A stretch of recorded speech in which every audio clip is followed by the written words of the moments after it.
Hi, I'm Coach Mia, founder of Official Women of Culture 365.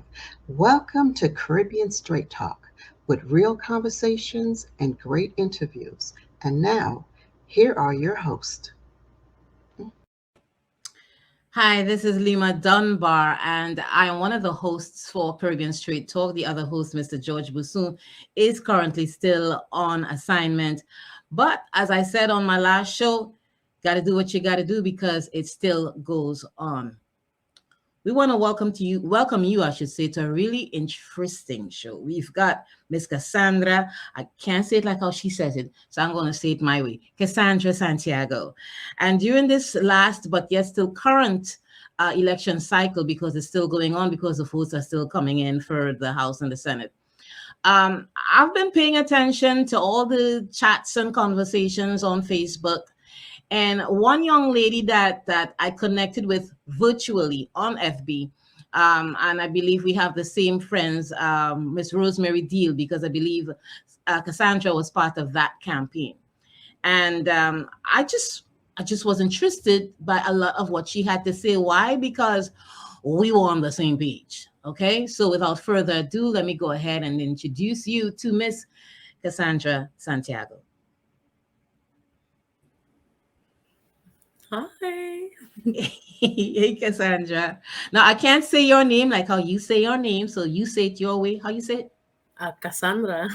Cassandra. That's the little the of the the R the yeah. Thank you for being a part of the show today. So let's jump in.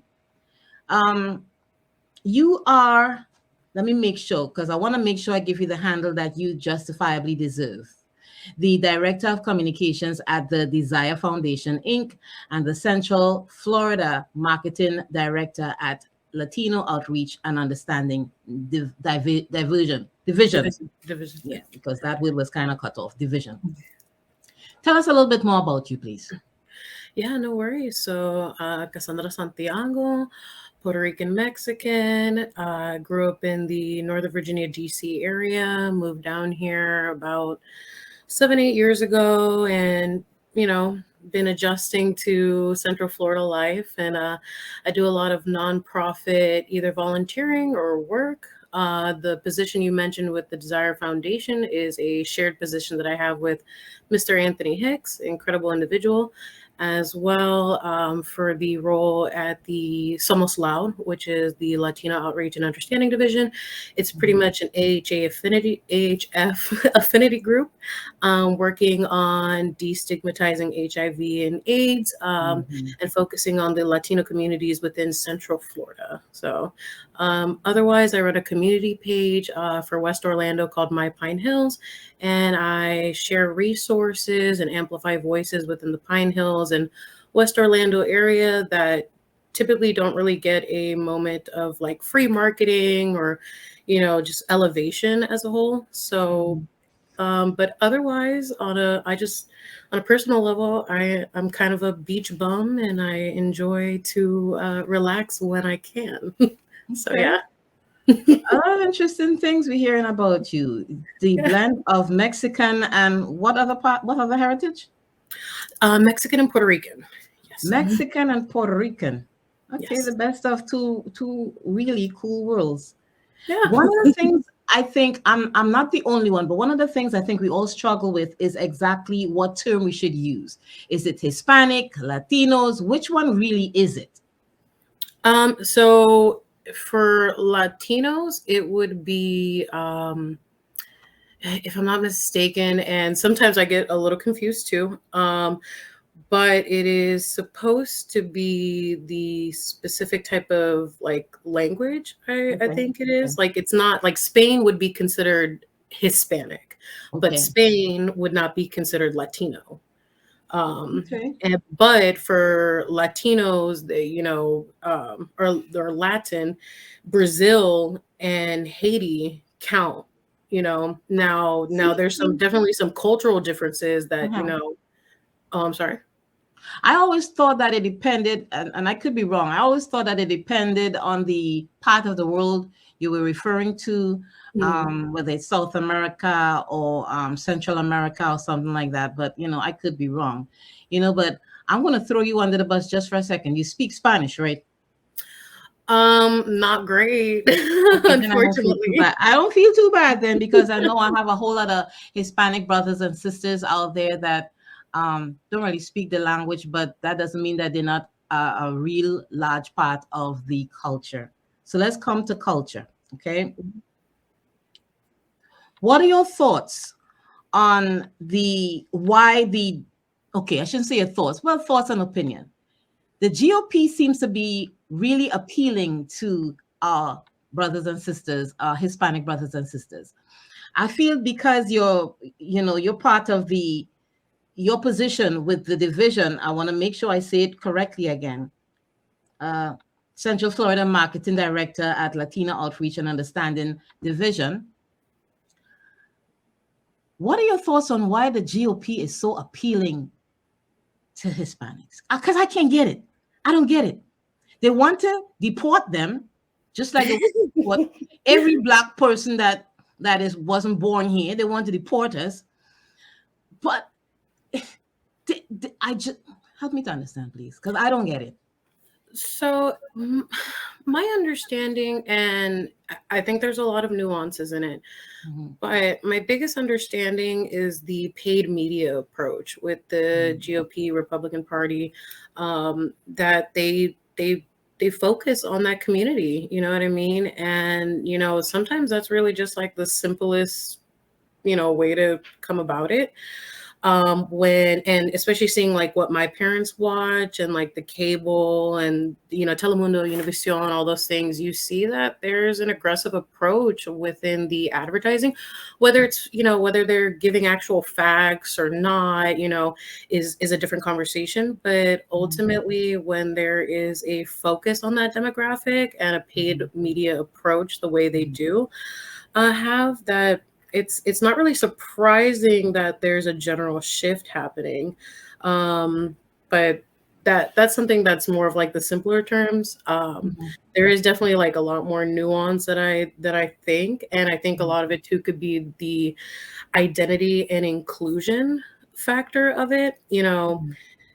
Immigrants are demonized, but like you said, at the same time, they're likelier to vote Republican. And it depends on the buzzwords that are being used, in those cases. A lot of immigrants that are leaving their home countries and coming to America, these different words that they're hearing that, oh, the liberal left is trying to go to, et cetera, communism or what have you, socialism, whatever, it's, they're hearing these buzzwords and they're kind of like, I don't want to go back to that again. I just left that.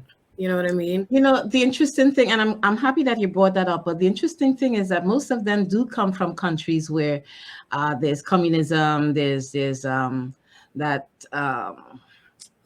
good Lord, the word kind of like eludes me, but they're coming from countries where that is practiced. And you would think that when they come to this country, they could compare and contrast. They can actually see, okay, this is not what they're telling me is going on here. I actually have freedom to say this, freedom to do that. I mean, even though, our freedoms, our rights are being taken away from us, that's another topic. But they're able to compare and contrast within the first couple months, okay? But they still seem to lean more GOP. Someone was on the show recently, and they suggested that it has something to do with religion. Oh yeah, that's definitely because the GOP are the biggest fakes as far as religion is concerned, because they fake it and they get away with it. And let me say again, folks, we here on CST, I would say I'm neither Republican, and I'm not Democrat, I'm not Republican. I'm liberal in my views, but I have a lot of conservative approaches to what I do sometimes, depending on what it is. So I'm just looking at it, what is right, what is wrong, straight up what is bullshit. That's it, But they've been using the word, because religion is all man-made. Okay, it's all about spirituality, but religion is all man-made. So they use that to their benefit. But yeah, I really think to an extent it's religion that's causing that lean towards the GOP. Oh yeah, and especially the older generation of Mhm. Latinos or Hispanics, they tend to be very, very religious, and Mhm. they pass it down to their children. Definitely like ideologies and beliefs, and sometimes they're harmless, and sometimes they're very impactful in the decisions that they can make. Mhm. So that definitely is one of the many nuances that come from the strong shift in Mhm. Latino votes for the GOP, for sure. And also, that's one of the reasons too why Miami-Dade, which used to be blue, wholesome blue, is now red, red, red, red, red. And I really don't think the Democrats did a really good job in getting out the vote, but that's another conversation we could have, most likely on the other side of this break that we are approaching. So we're going to take a break. When we come back home, we're going to have our continuing conversation with Miss Kassanndra Santiago. iTunes Entertainment Magazine, where the focus is to bring information and entertainment wrapped in a little something extra that is pertinent and relative to all of us, regardless of culture. Our features aim at catering somewhat to the curiosity in all of us, whether it be business, entertainment, health and wellness, immigration, our youth, and more. So please visit our website at www.itunesentertainmentmagazine.com or itunesentmagazine.com. Also inviting you to check us out on IG and Twitter at iTunes and Mag. Zep Bolai Lawrence, realtor and property stager with a lake known as Fuchsia Lay Realty Group. You can give her a call at 321-689-3467. Send a fax at 321-445-6054. Email zepbl9@gmail.com. Once again, Zep Bolai Lawrence for all your realtor and property staging needs. And we are back. We are back. This is Caribbean Straight Talk, and our guest tonight, Miss Kassanndra Santiago. Kassanndra, what are your thoughts on, well, your opinion on what were the hits and misses of this past, well, I almost said this past election cycle, but we're still in it because, as you know, the votes are still coming in. So what are your thoughts on what definitely were the hits and what definitely were the misses? Well, I think we can both agree that the get out the vote effort from the Democratic side was lackluster. Yeah. And also who they chose to uplift overall, as Mhm. far as nominee, and it's there's a lot of things that we could get into for hours, but ultimately, there's not enough paid strategy, I believe, from the Democratic side. And whatever paid strategy that there is, it's not really used correctly. Professionally, I come from like the marketing and advertising end of things, and you could just see the approaches that like even some of the mailers had. One of them was like, and I took a picture of it and I'll post it later. I'll share it. But one of them was kind of like a shame angle. Like one of the few ones that I received was like, and I don't want to misquote it or anything, but it was like, your friends will know if you didn't vote. And I'm like, what? I'm going to share it. But it was like, this is it. Like, this is the paid media. This is the mailer. Like, oh no, shame. Like, that's crazy. That's hilarious though. No, it is. It's funny and it's sad because it's like there were so many opportunities. There's so many creatives within the, that, could have been tapped into, and they just picked outdated and weird angles to go with. And again, also not focusing on, Hispanics, it gave the opportunity for the GOP to kind of pick up that ball, and you can't really be mad.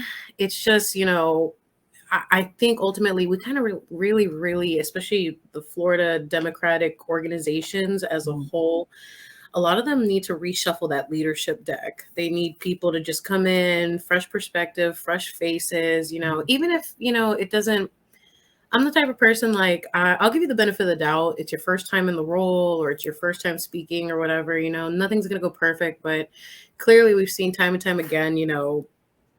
It's not working. Like, we It's gotta not. figure something out. Like, It's not. so It's not. I'm willing to take a chance with a new person, then keep this going and pretending like, oh, just next election. Like, no, like, It's not. One of the things I found out, and I don't have all the details in front of me, but about 2 weeks ago, I was reading an article where the Democrats hired some guy in the South Florida area to get the vote out, which he did not. And I'm sure he got paid handsomely to do this. He did not do that. There are a lot of things on his list of to-dos that he did not list. One of the things that really kind of upset me was the fact that, okay, yeah, the GOP did what the GOP did.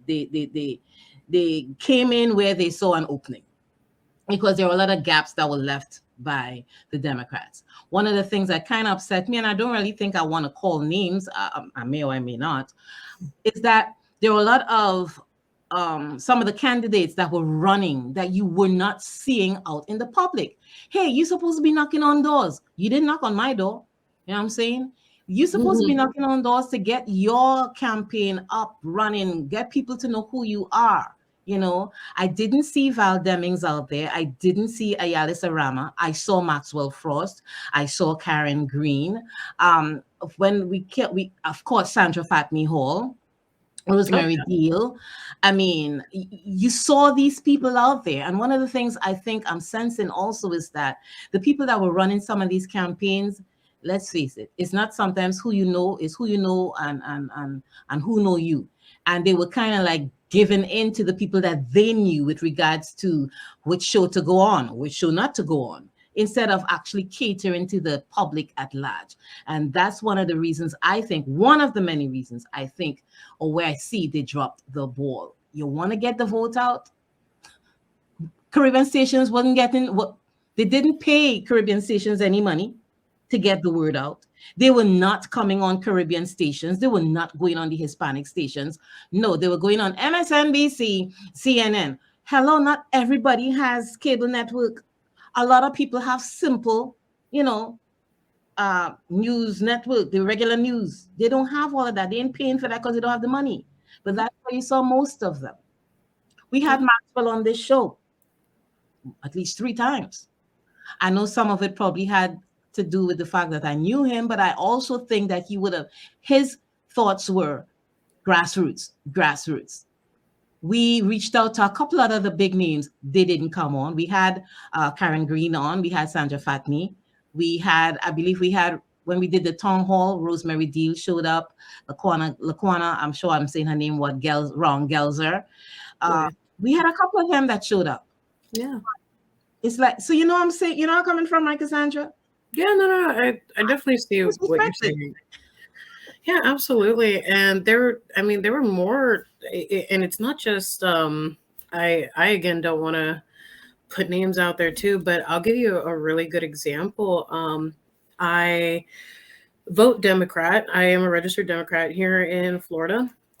I wasn't in Virginia, so my perspective is really interesting, as far as like having to shift and be down here. But there, we had somebody, Nate Robertson, who did an incredible job of being on the ground, and he was a Republican. And ultimately, I really had no reason to want to vote for him, like, you know what I mean, or feel the need to what have you, be with him.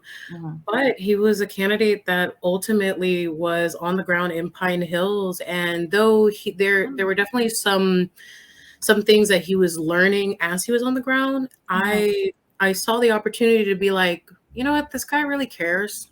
I understand that there's a lot of differences, but the only way that our area is going to evolve and it's going to move forward is if we have somebody that just truly cares about the community. And maybe sometimes we do have to put some of those things aside just to get things done, because I wasn't seeing the other candidate at all. And I know that multiple organizations reached out to the candidate and they just didn't respond. They got a little silent or radio silent. And it was hard to make that choice, but I did it because, the proof was in the pudding. This person did an incredible get out the vote campaign. They didn't win.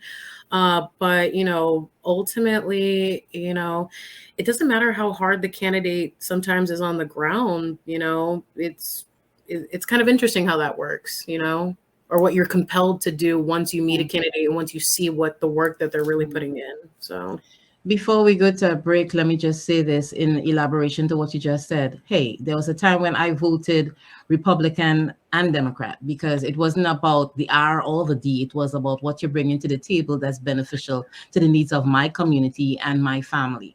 I had no problems with that. But over this past couple election cycles, starting from Trump, you found that most of us did the D's or the R's. But if a candidate is bringing something to the table that is beneficial to the entire community, regardless of whether he has a D or an R, we vote for them. It's as simple as that. So I see where you're coming from. We're going to take a break. We will return with our guest, Miss Kassanndra Santiago.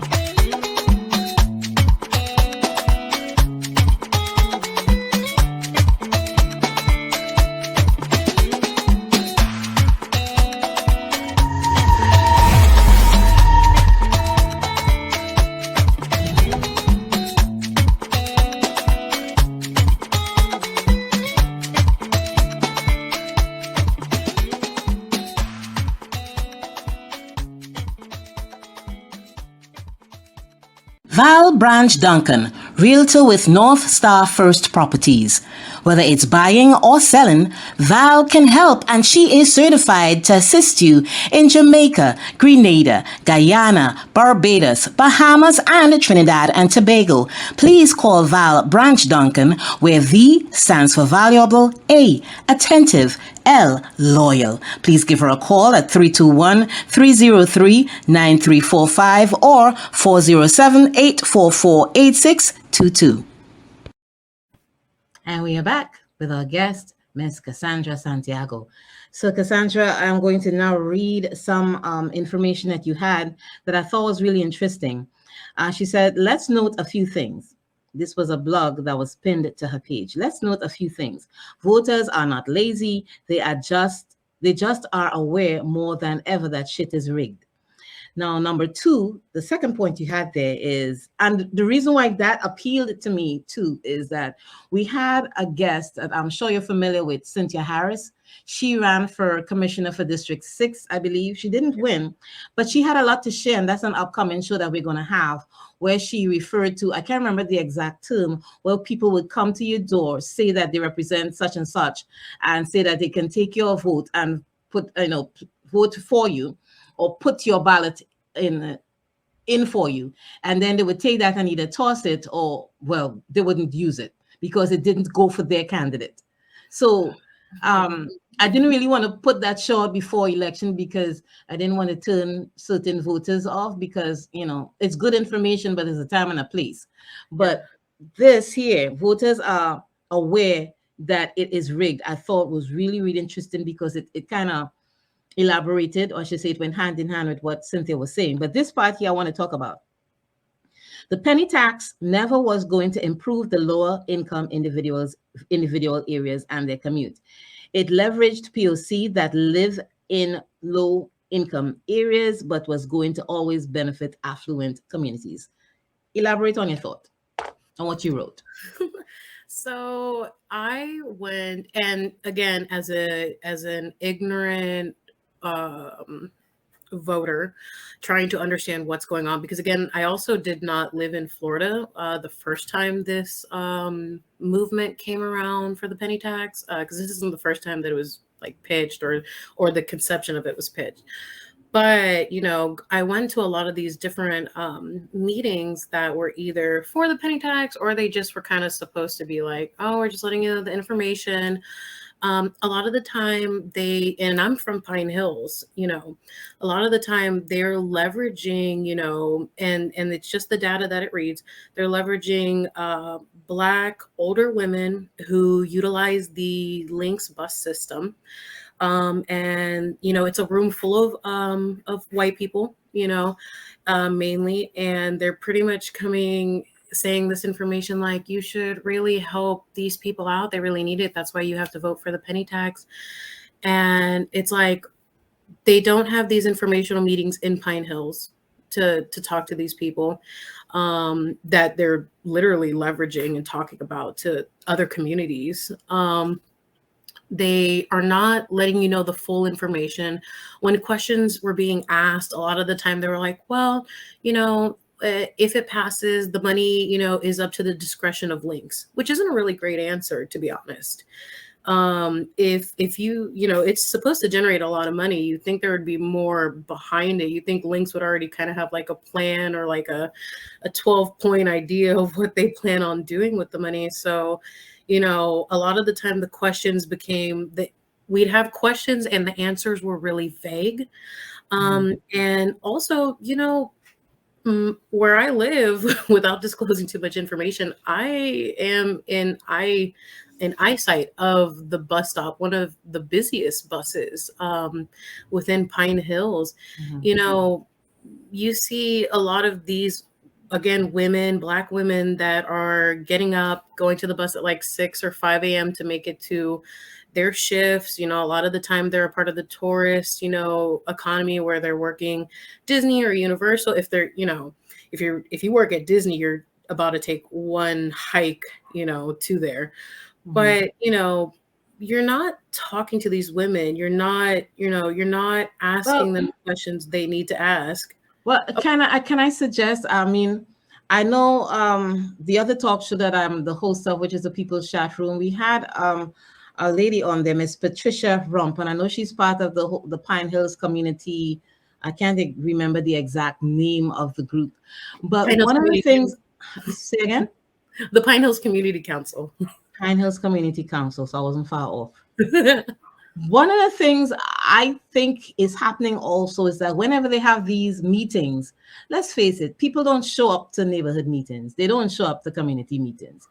So I'm hoping that when there are changes that the community needs to hear about, I'm hoping, and I do think that with regards to the Pine Hills Community Council, that the community is made aware, or whether they send out, I don't know how they get it out there, information to get the community up and knowledgeable about what's happening. But maybe people just don't show up because they're in survival mode, and it's more important to get from A to B to C to get to work, to whatever, so they don't pay attention. And that is our fault. When I say our, the community at large, because I can't make you care about you. I can only do so much, So I see where you're coming from, but I'm just playing devil's advocate here because I'm sure that they do have these meetings and it's, they do invite the public, but maybe they just don't show up. They do, and where the Pine Hills Community Council hosts their meeting is literally less than a 5-minute walk. So I do attend these meetings, and one of the biggest gripes I have is that, a 6 p.m. meeting, sounds good to a lot of us that get off at 5 p.m. But not most people who got to take the bus. Yeah, especially if I clock out at 4 or 5, and it's a 2-something hour commute. To be honest, you're in survival mode. You probably could care less. And I'm saying that in the most empathetic way because, people are tired. And then you're asking them to, lose X amount of money a year to, fix the bus that may or may, sometimes it doesn't even run. Sometimes, I have to go pick up my friend from the downtown Lynx station because the bus is just not running for the next hour and it wasn't put on the schedule or anything. There's so many things that need to be, updated if you want, me to attacks myself at the end of the day that just weren't brought up in conversation. And as far as, the accessibility or making people care, sometimes it is that accessibility factor, like putting it online and making sure it's being live streamed, making sure that they can watch it at their own convenience so they can have a moment where they're at peace to watch this type of content. And it's also, better marketing effort. That's one of the reasons why I started My Pine Hills in the first place, because, a lot of the organizations around, that had their focus in our areas, their marketing wasn't really that great. So My Pine Hills kind of came in to be like, I follow all the newsletters, I follow a lot of the organizations, I will be sharing it in a way that consumers enjoy their content. And you have to meet them where they're at. That's the part of accessibility that we have such pushback at. It's like, if people want a 30-second micro video, what's wrong with that? Just, we have conditioned people to be like that. Maybe not we, but like, TikTok and all these types of things. Like, what's so hard about, putting a little more behind your advertising and marketing, even as a local nonprofit? There's nothing wrong with that, with meeting people. Okay, so thank you for scolding me without even knowing that you were scolding me. When you said meet them where they're at, that's part of the no. You didn't even know you were doing it, but it was all good, and I took it with, she didn't even know this, but she's reminding me. By profession, I'm a clinical therapist, and we're supposed to meet people where they're at. That's what we do. Meet people where they're at. Sometimes I do forget, because when I get really frustrated, I'm like, you know what, forget you. But I digress. We're going to take a break, and we're going to come back with Ms. Kassanndra Santiago. The question that I will have for you after the break is a little bit hand in hand with what you just shared there about meeting people where they're at. We'll take a break.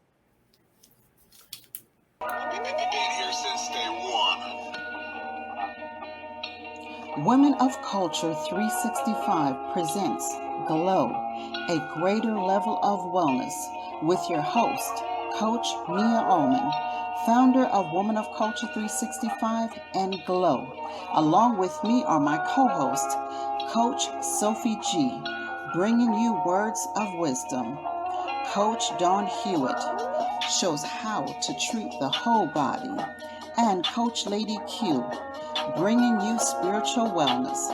Join us as we go Facebook Live at Glow 365 TV show and on YouTube at Official Women of Culture, culture spelt with a K, every second Tuesday at 7 p.m. Eastern Time, as we talk about the mind, body, and soul. A conversation you do not want to miss. Also, visit us online at womenofculture.com. Zep Bola. I believe we're back. This is Lima Dunbar. Just want to remind you that our other host, Mr. George Busun, is currently on location, and we continue to keep the ball rolling by continuing to do, our shows. And currently our guest tonight is Miss Kassanndra Santiago. Very interesting guest. Kassanndra, one of the things that I said to all the candidates that came on, it was whether it was Karen Green, Maxwell Frost, my goodness, Sandra Fatmi Hall, is this. I feel every election cycle we are in reset mode. It's the same talking points over and over and over. And of course, trying to get people out to vote over and over and over. That is tiring. So I figure, I was telling them, one of the things we should do is educate the public. In a sense, meet them where they are at. Educate them on the importance of voting, the importance of what is the House of Representatives, what is the Senate.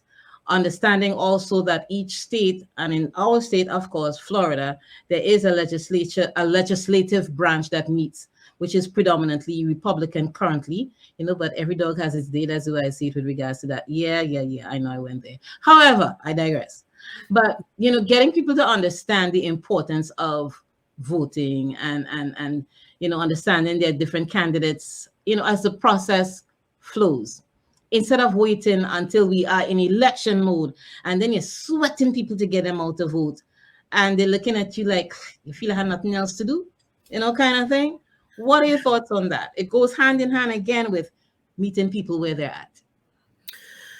Well, you're absolutely right. I feel like a lot of the time these democratic organizations, they're in hibernation mode until the couple of months leading up to, the elections, primaries, whatever, what have you. And that's not really fair. I noticed that a lot of, in the approaches that have been going on, I've noticed a lot of people, like especially in the Pine Hills talk, there's a lot of constituents that are like, oh, is there like kind of like a bingo card of who we should vote for? Like they want a cheat sheet. And it's like, that's the craziest thing, respectfully, because, I get it. Like, again, survival mode, meeting people where they're at. If you understand, like some people will just be like, I'm Democratic, just tell me who to vote for. That is the craziest thing to me, because it's like, not all Democrats are created equal. Not all Republicans are created equal. It is worth your time to do the research, but sometimes it's hard to do that. And we don't meet people, again, where they're at with educating them. And also, like you said, most times I do have to refresh myself on, the order of things with the government. You know what I mean? Like, because I'm a human being and I forget. And I think if we allow people, if we give people that humanity and just, understand, like, it's okay, we get it, like, let's have a refresher course, no matter how many times you need to have that refresher course. Like, this is what's going on. This is the bills that have been passed. These are the bills that haven't. We need to create content strategies within these organizations that kind of share this information over and over and over again. And it's hard because these people get their grant-based positions. If they get a grant, they're working for free, they're volunteers, you're exhausting them to high heaven. There's not a lot of winning leeway, in some of these organizations, especially when a lot of the work is free.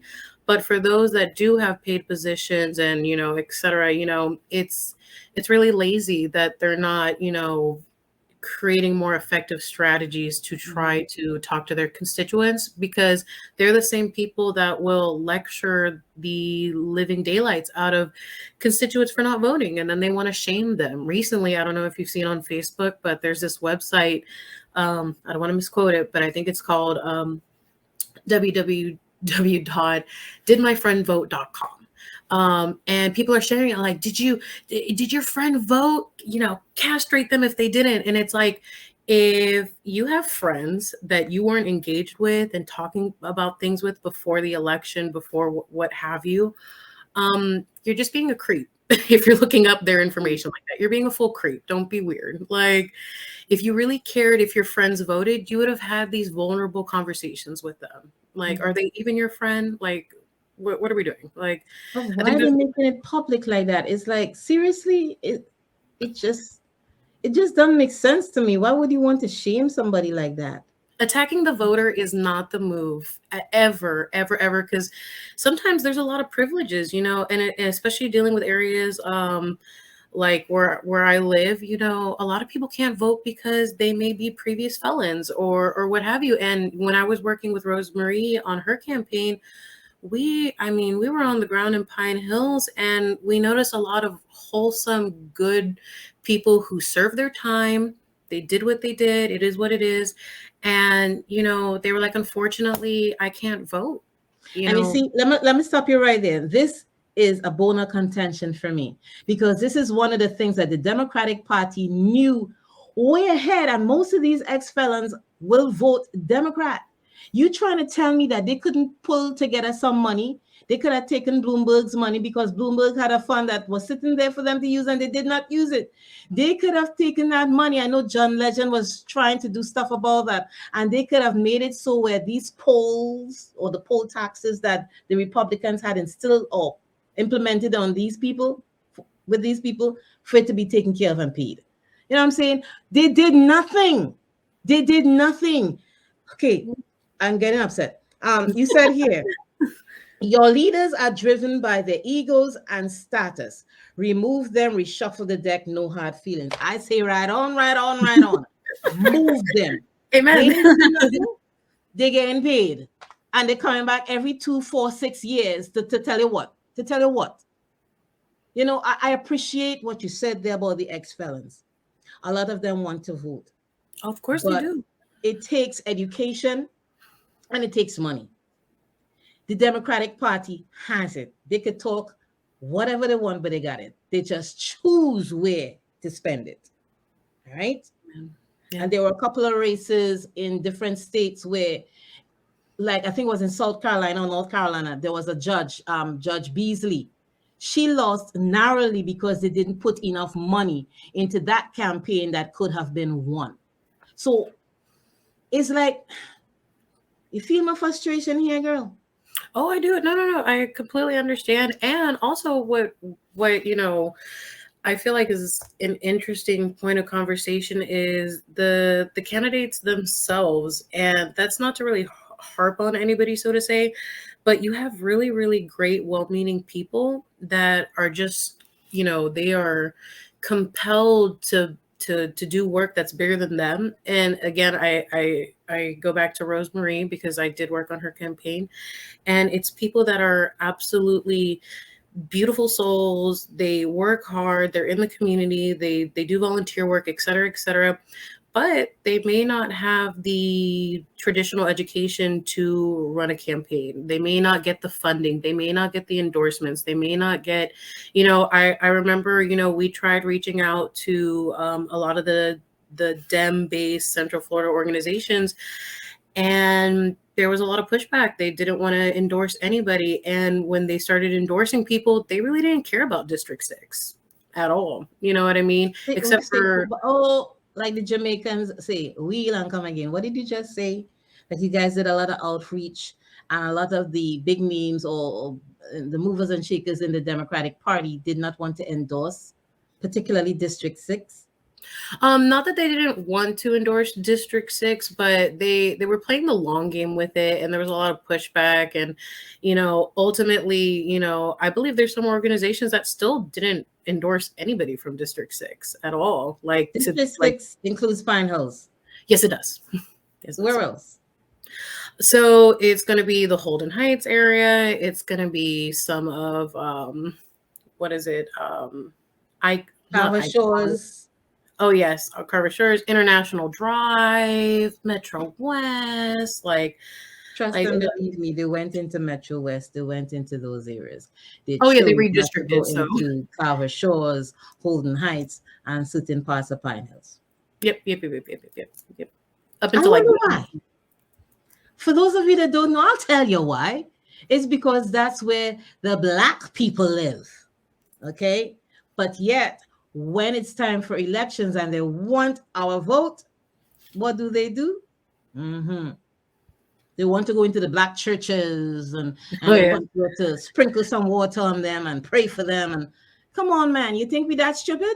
We ain't that stupid. This is so sickening. And it turns you off, but at the same time, you're caught between the rock and the hard place because you gotta vote. And it's insulting. It's insulting to a lot of constituents that feel the exact same way, that it's like, you really don't care until it's, I mean, honestly, some organizations didn't care at all. But you don't care until it's like, right then and then. And it's, I personally, Kassanndra, feels compelled to always vote minority, female, Democratic. But sometimes that's really hard when the options are just mentally gone. They're mentally tapped out. So it's exhausting. It's really exhausting. And you feel you have to vote because you don't want the craze to get in. So you vote. You suck it up and you vote. You know what I mean? But it's like it's disrespectful. It's demoralizing. It's I wish more people like you and I would run for office, but I think we know too much. We know to stay away because it's so frustrating. And you got to kick a lot of ass because you gotta get that money. So you got to kick some ass, And I don't think you will do that. And I sure as hell know that I ain't gonna do it. I don't kiss ass, But that probably makes us the best people. And there was other candidates like that were willing to, they had, morals and firmness in their boundaries, and that didn't matter. So being a great person or a great candidate or the people's candidate ultimately really doesn't It matters to us. It doesn't matter to everybody. It doesn't matter to them. We're going to take one last break. At least I think it's one last break. And then we will come back and continue talking with Miss Kassanndra Santiago.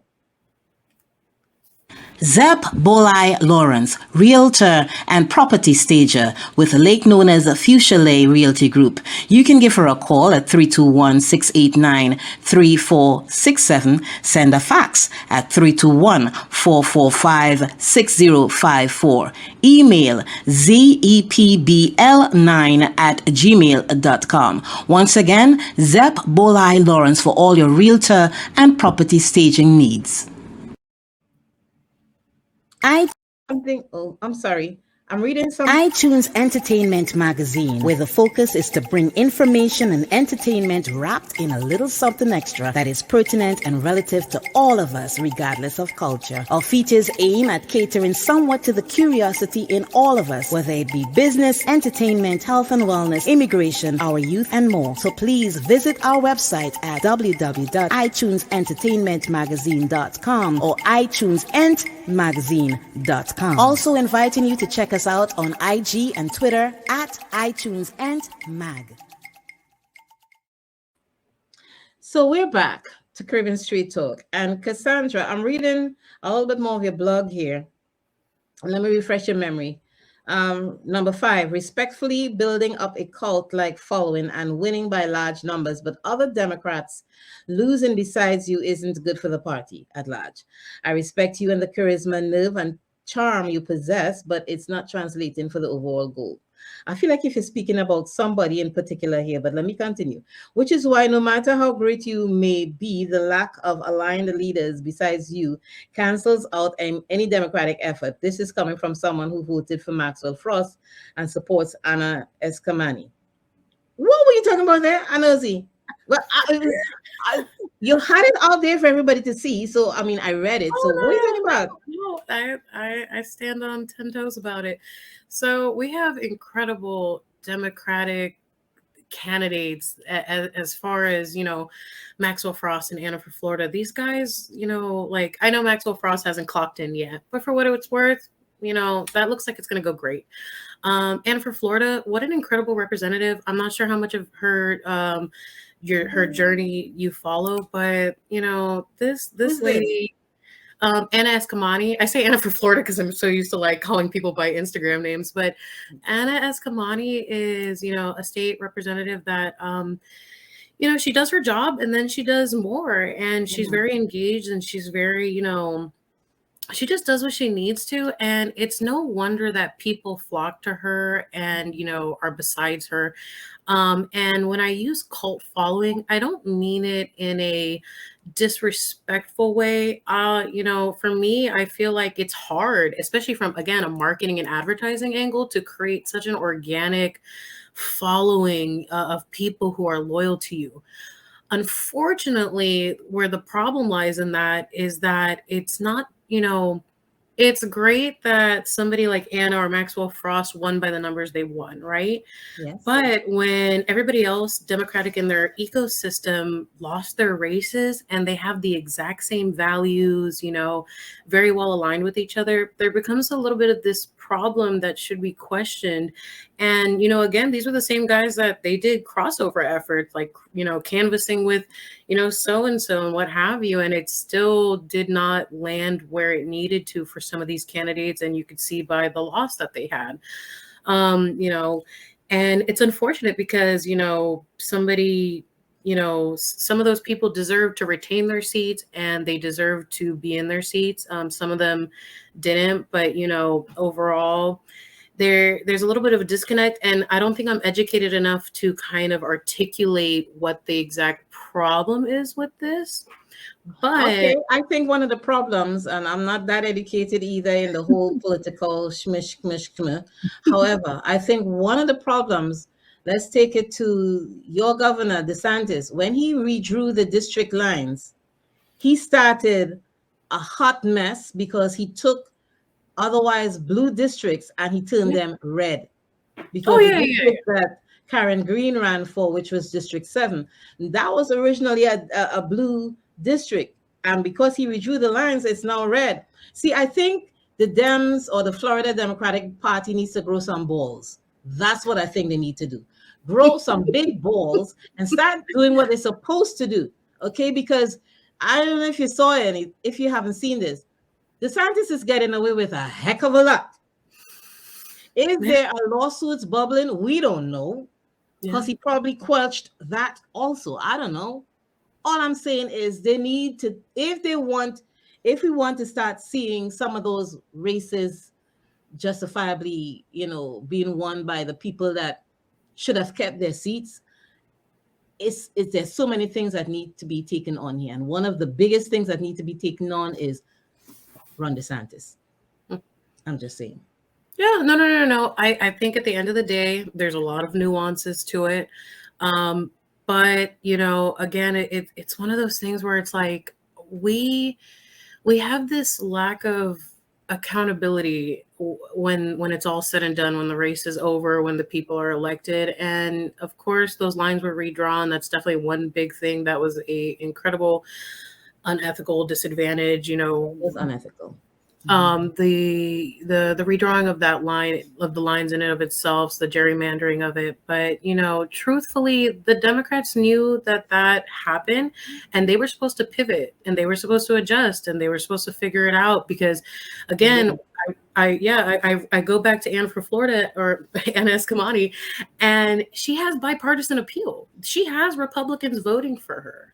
Yeah. So this isn't a matter of like, partisan loyalty, to a degree, but it's more or less like, the candidates need to be invigorating. The candidates need to be that level at this point if we're going to get anything done, and the leadership deck needs to be reshuffled in these organizations. And these people that have that dynamic cult following need to also make sure that they're creating a pipeline for them to get involved in these organizations. So the Democratic organizations also have a bigger pool of volunteers and people to help out with.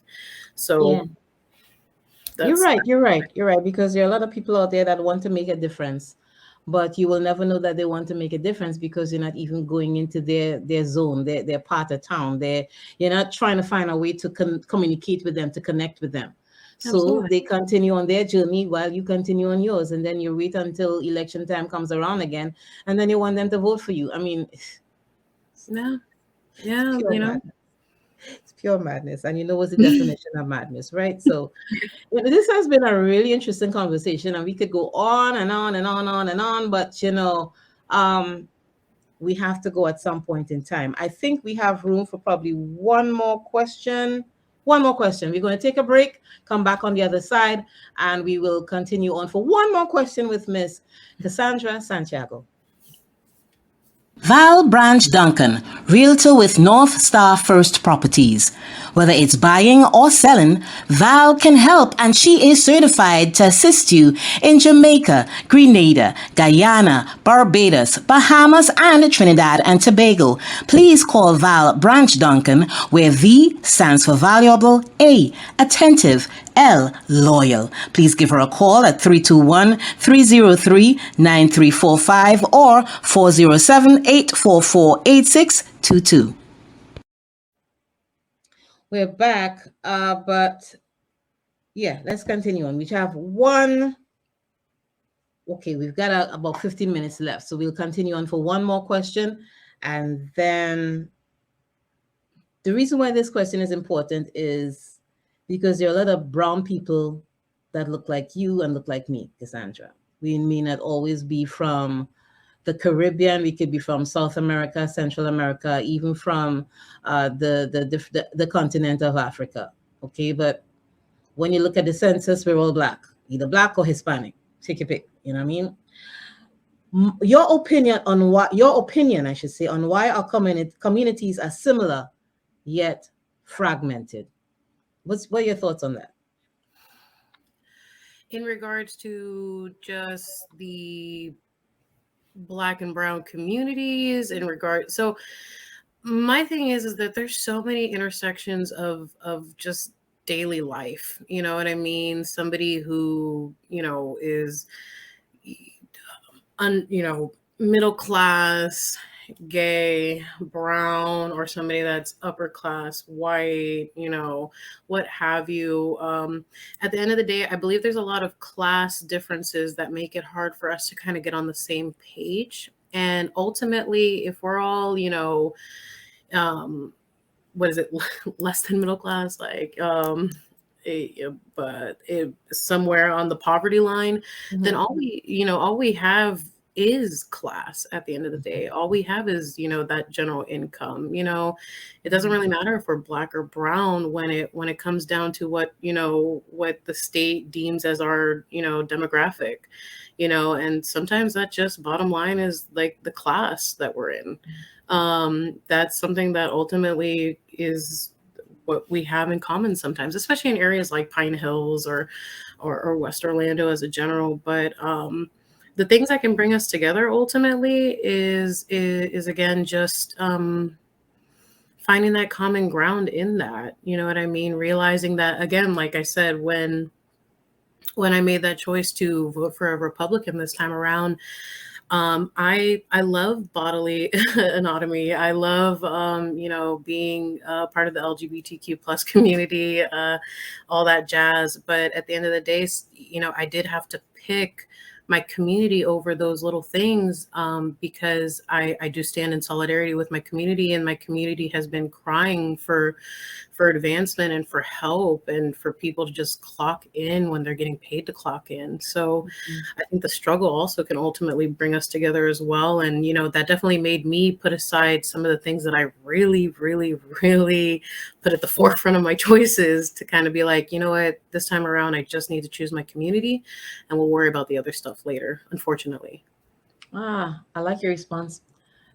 Pretty much what you're saying is that it all comes down to classism. They don't see the race, they see the classism. Because if a man that looks like me or a woman that looks like me, same color skin, but she's in the six-digit income, she ain't got time with me. He ain't got time with me, because you align with the people that you interact with on a daily basis, or the people that fall into that category. Absolutely. The only time we see each other on common ground is when you start suffering the same fate as me. That's when we come together. And most times when that happens is because it's probably a natural disaster where, Hurricane Ian or Maria or something like that, and there's a level playing field for everybody. Yeah. Other than that, we go right back into our corners of the haves and the have-nots. But I like your response. Pretty good. So we gotta go. I hope that you enjoyed your conversation with us here on Caribbean Street Talk, because it was definitely a really good conversation. Miss Kassanndra Santiago, we invite you to return soon. Thank you. It was a privilege to be here, and I'm just so happy to have the opportunity to express an opinion that is not always met well, but it has to be said sometimes. So what a privilege! Thank you so much. Thank you so much for opening. You're welcome. Girl, let me tell you something. A lot of times when I have something to say, people cringe because it's like, she actually said that. Yeah. But you know what? I've gotten to a point that I'm going to be 60 next year. Yeah, I can say it. And I'm at a point where I really don't care what people think. It's like, it is what it is. Either like it or you don't like it. But anyhow, it was really an interesting conversation. We will see you right back here on Caribbean Street Talk someday soon. You take care, Miss Santiago. Thank you. Bless. Thank you. Thank you. God bless. Zep Bolai Lawrence, realtor and property stager with the lake known as Fuchsia Lay Realty Group. You can give her a call at 321-689-3467. Send a fax at 321-445-6054. Email zepbl9@gmail.com. Once again, Zep Bolai Lawrence for all your realtor and property staging needs.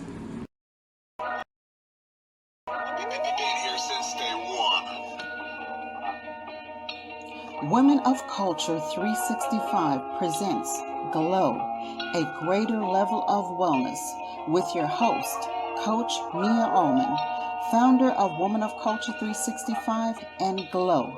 Along with me are my co-hosts, Coach Sophie G, bringing you words of wisdom. Coach Dawn Hewitt shows how to treat the whole body. And Coach Lady Q, bringing you spiritual wellness. Join us as we go Facebook Live at Glow 365 TV show and on YouTube at Official Women of Culture, culture spelled with a K, every second Tuesday at 7 p.m. Eastern Time as we talk about the mind, body, and soul. A conversation you do not want to miss. Also, visit us online at Women of Culture. Val Branch Duncan, Realtor with North Star First Properties. Whether it's buying or selling, Val can help, and she is certified to assist you in Jamaica, Grenada, Guyana, Barbados, Bahamas, and Trinidad and Tobago. Please call Val Branch Duncan, where V stands for valuable, A, attentive, L, loyal. Please give her a call at 321-303-9345 or 407-844-8622.